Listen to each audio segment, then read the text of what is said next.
Good morning friends, divine holistic હેલ્થમાં doctor Rajan આપનું સ્વાગત કરે છે.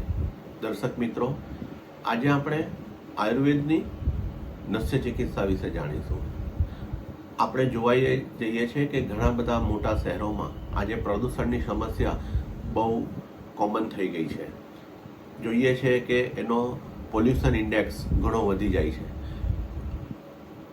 નાક એ આપણું એવું અગત્યનું અંગ છે કે જેનાથી આપણે પ્રાણ લઈએ છીએ અને પોલ્યુશનવાળા વાતાવરણમાં નાકમાંથી પાણી, છીંકો આવવી, માથું ભારે થવું, આ બધા રોગોમાં નસ્ય ચિકિત્સા બહુ કારગર છે. નસ્ય ચિકિત્સા કેવી રીતે કરવામાં આવે છે?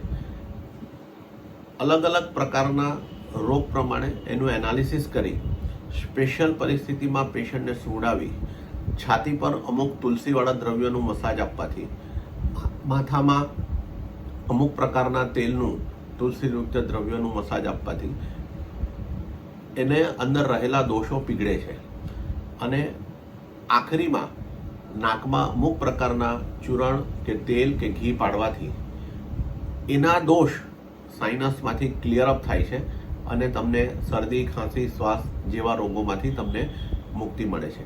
જો આ રોગોની સારવાર શરૂઆતમાં કરવામાં ન આવે તો એમાંથી તમને કફ છે, ન્યુમોનિયા છે, અસ્થમા છે, બ્રોન્કાઇટિસ છે, એવા રોગો સુધી પેશન્ટ પહોંચી શકે છે. તો આ નસ્ય ચિકિત્સાનો દરેક દર્શક મિત્રોએ લાભ લેવા વિનંતી. ધન્યવાદ.